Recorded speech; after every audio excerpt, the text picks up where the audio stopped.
아주 오래전에 있었던 제 경험담을 한 말씀 드리겠습니다.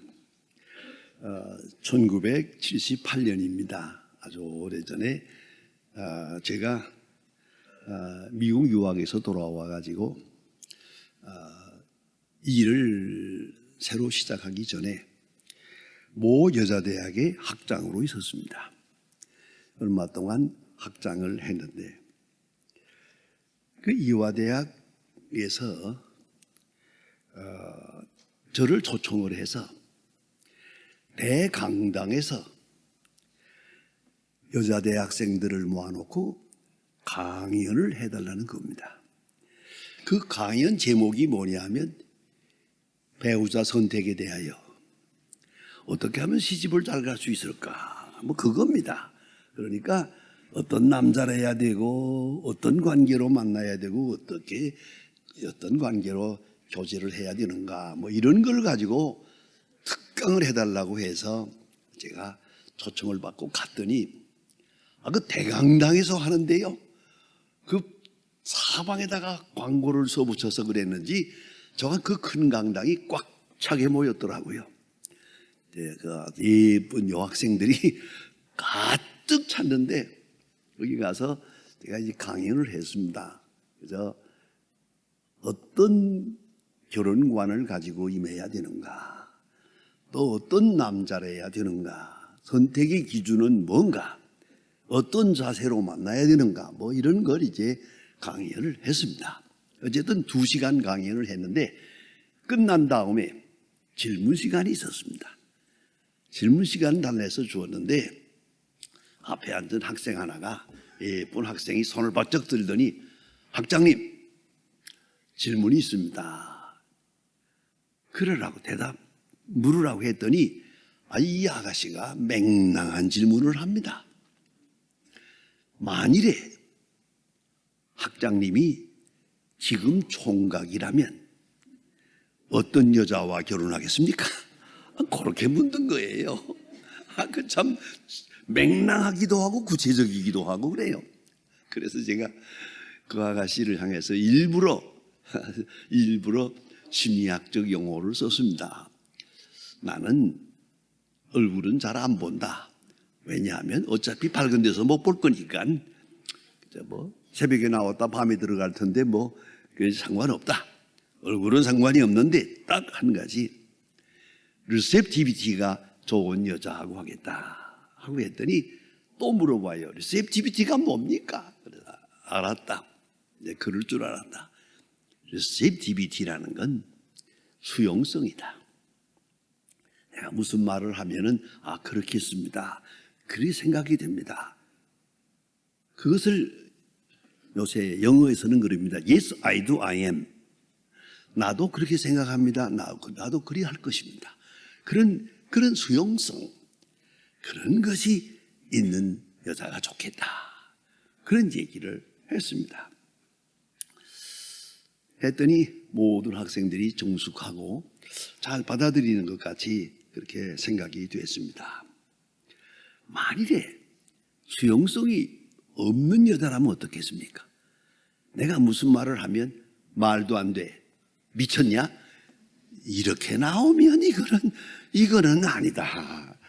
이건 마음의 교제가 무너지는 거니까 이렇게 되면 사랑이 될 수가 없다 하는 얘기를 했습니다. 여러분, 어린 아이에게만 있는 가장 큰 특징이 있습니다. 우리 어린 아이들을 놓고 볼 때 부러워할 것이 있습니다. 첫째가 깨끗한 눈입니다. 아이들 자다가 눈 뜰 때 보세요. 깨끗합니다. 두 번째가 아주 깨끗한 피부입니다. 그 아이들의 살결이 얼마나 부드럽고 예쁩니까? 세 번째가 깨끗한 기억력입니다. 한 번 들은 거 절대 안 잊어버립니다. 한 번 딱 들었다 하면 항상 꼭 기억을 합니다. 그 무서운 기억력, 그것이 부러움의 대상입니다. 미국의 예일대학의 총장을 무려 38년을 한 분이 계십니다. 대학이 얼마나 말이 많은 곳입니까?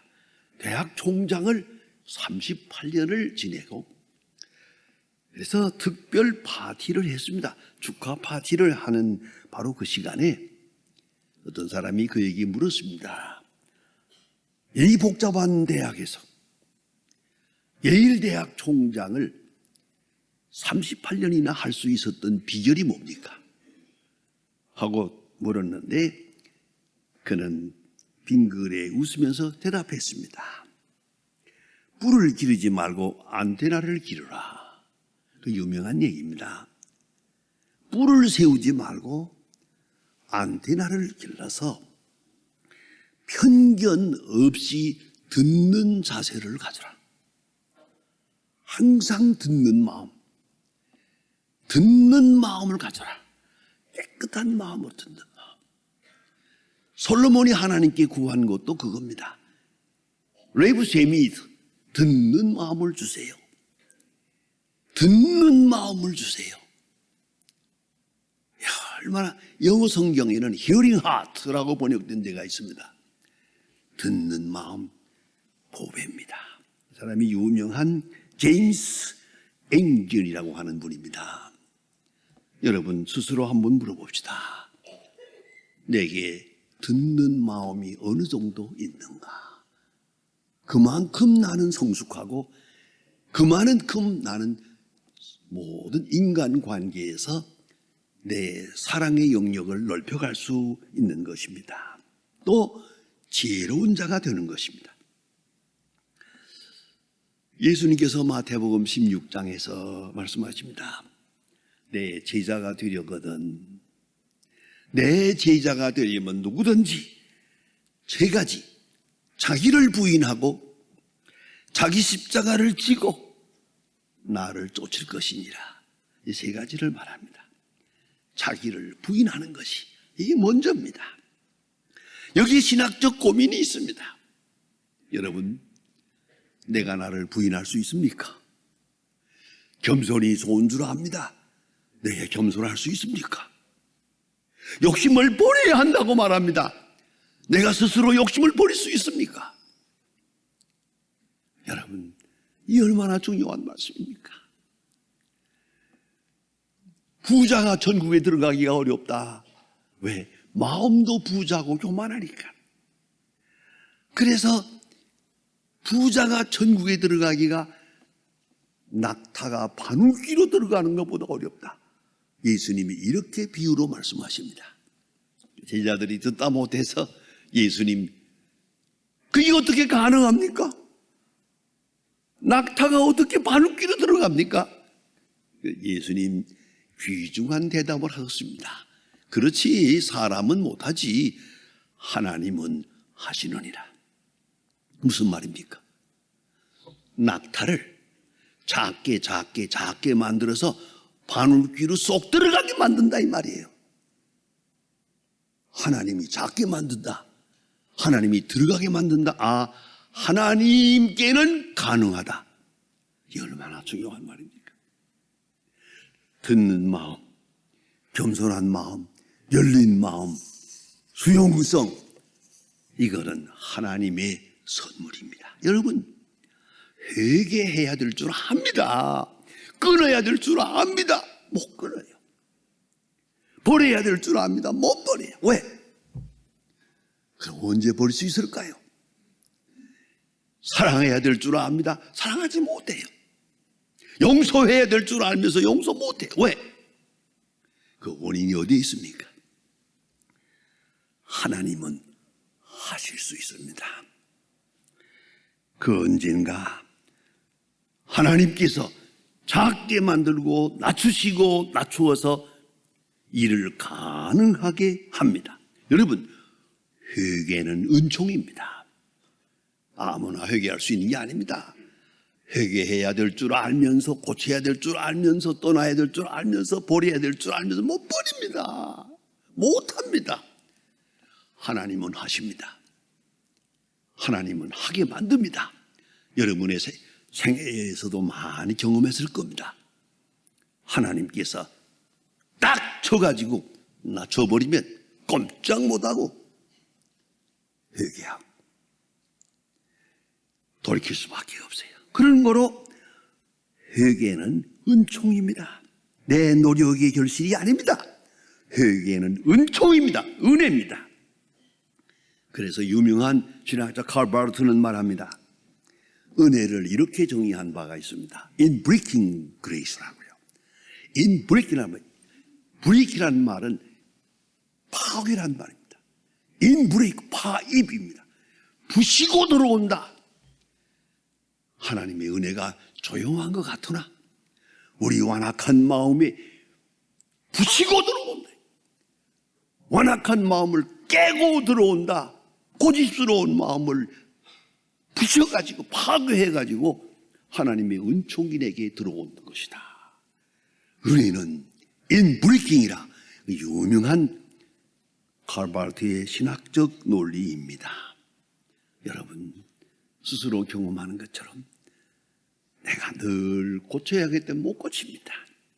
낮춰야겠다면 못 낮춥니다. 버려야 되겠다면 못 버립니다. 하나님이 버리게 하십니다. 사랑할 자를 사랑하지 못하고 있습니다. 사랑하게 하십니다. 용서해야 될 줄 알면서 용서 못하고 있습니다. 하나님이 용서하게 만듭니다. 이것이 하나님의 일. 오늘 성경 말씀을 이 말씀을 예레미야서에서 구체적으로 아주 비유적으로 잘 말씀해 주고 있습니다. 묵은 땅을 갈고 파종하라. 묵은 땅을 갈아라. 묵은 땅이 뭡니까? 자연적으로 변화된 거, 무의식화된 거, 습관화된 거, 요새 흔히 쓰는 말이죠. 관행. 관행이라는 것이 바로 묵은 땅입니다. 잘못된 거 알아요. 관행이라는 게 무슨 말입니까? 그것이 바로 묵은 땅입니다. 문화화된 것. 이제는 반성도 하지 않고 당연한 것으로 여기려고 하는 바로 그것. 이건 묵은 땅입니다. 묵은 땅이란 먼저 경험의 세계를 말합니다. 어거스트 콤트의 유명한 학설입니다만 이 경험이라는 것이 우리에게 지식을 줍니다. 경험하면 확실해집니다. 경험하면 자신이 생깁니다. 그러나 경험해 가면서 조심해야 됩니다. 고집이 생깁니다. 내 경험이 다가 아닙니다. 요 작은 것밖에 없는데 이것을 확대해서 전체가 다 그러한 것처럼 자기 경험 속에 다 된 것처럼 아니옵시다. 내 경험이라는 건 부분적인 것이고 작은 것입니다. 이것을 절대화할 수는 없습니다. 우리 나이 든 분들 다 같이 생각합시다. 우리가 크게 잘못하는 게 뭐냐 하면은 나이 든 분들의 고집이 하나 있습니다. 다 해보았다. 다 알아. 내가 다 해보았다. 다 해보긴 뭘 해봐요. 도대체 얼마나 경험했습니까? 어떤 처녀가 사랑하다가 그만 배신을 당했어요. 그리고 내 방에 들어와가지고 한바탕 아주 하소연을 하면서 하는 말이 남자는 모두 믿을 수가 없다고. 남자놈들은 하고 욕을 하더라고요. 그래서 내가 야, 말 조심해라. 나도 남자다 그랬더니 목사님은 말고요. 조심해라. 한 남자에게 배신당했다고 해서 남자는 다 이게 얼마나 잘못된 편견이냐. 그러면 내 운명은 완전히 망가지는 거다. 그런 거로 여러분 어떤 경험을 했던가 내 경험은 작은 것입니다. 부분적인 것입니다. 이것을 확대해서 내 경험이 절대화되는 순간 나는 묵은 땅이 됩니다. 진리를 받아들일 수 없는 사람이 됩니다. 이게 얼마나 불행한 일입니까? 또 하나는 묵은 지식입니다. 낡은 지식에 집착하는 것, 이거 불행한 것입니다. 요새는 많이 변화되는 세상이라서 얼마나 새로운 지식이 이렇게 범람합니다. 여기서 옛날 얘기하면 되겠습니까? 걸핏하게 되면 다 알아. 알긴 뭘 알아요? 어떻게 다 알 수 있습니까?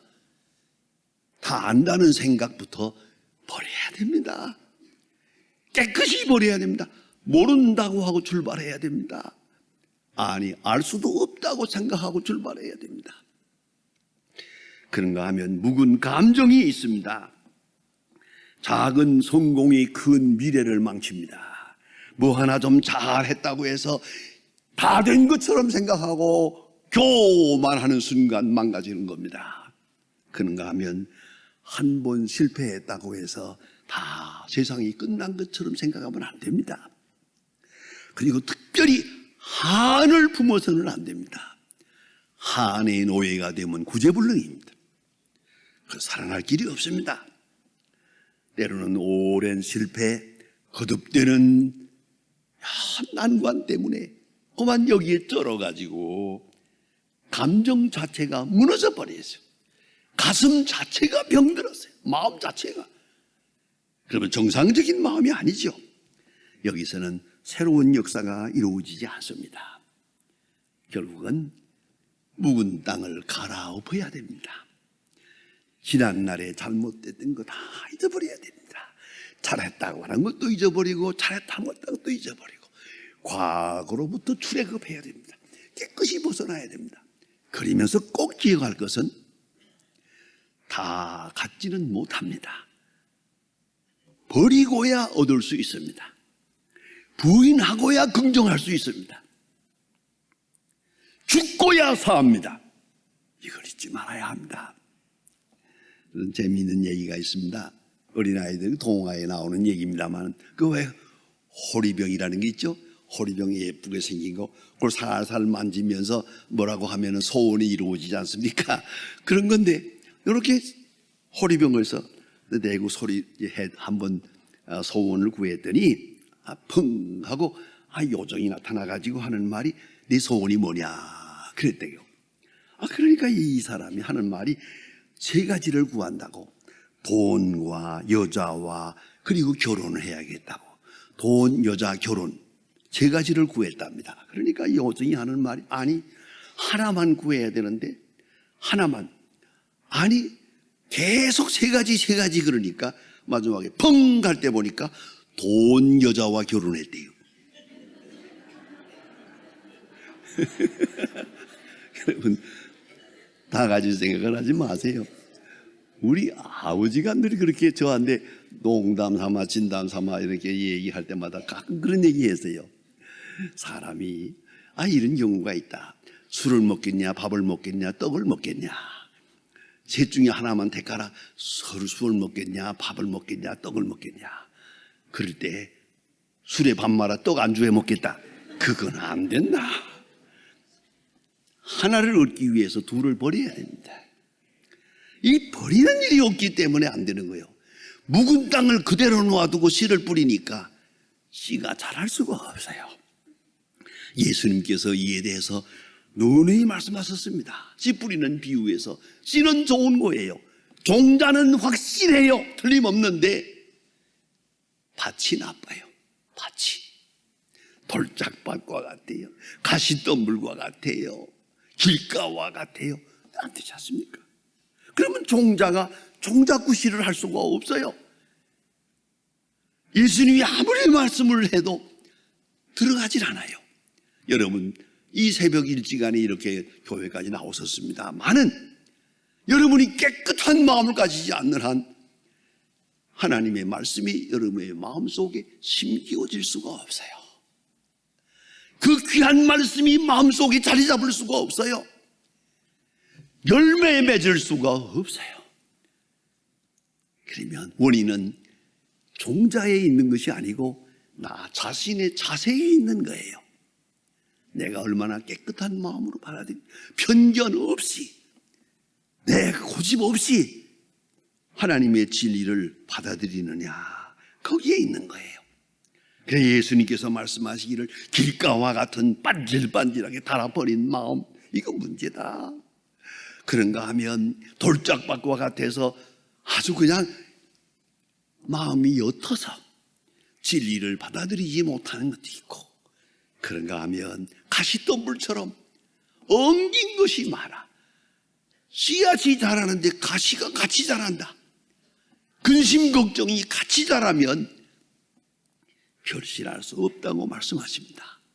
그리고 주님이 강조해 말씀하시는 것은 옥토와 같은 마음, 부드러운 마음, 그리고 가시덤불 같은 거 다 제거된 깨끗한 마음. 그리하면 내가 너에게 전하는 이 복음이 너의 마음에 심기워져서 30배, 60배, 100배의 결실을 하게 될 것이라고 주님께서 누누이 말씀하셨습니다. 오늘 예레미야 선지는 외칩니다. 묵은 땅을 갈라. 묵은 땅을 다 갈아엎고 옥토를 만들고 그리고 파종하라. 기도하십시다. 하나님 아버지, 저희들이 다시 주님 앞에 나왔습니다. 늘 듣고 늘 깨닫고 늘 결심하지만 항상 제자리에 있는 저희들을 용서해 주시옵소서. 그 모든 원인은 하나님의 말씀을 순수하게 깨끗하게 마음밭에 받지 못함에 있는 줄을 알고 주여 이 시간에 주님 앞에 자복하오니 용서하시고 모든 잡초를 제거하시고 모든 고집도 집착도 다 버리게 하시고 이제는 순수한 마음으로 어린아이 같은 마음으로 하나님의 말씀을 받아서 그 말씀의 생명력이 우리 안에 있어서 싹이 나고 꽃이 피고 열매가 맺게 하옵소서. 그 크신 은혜 안에 살아가게 하옵소서. 예수님의 이름으로 기도합니다. 아멘.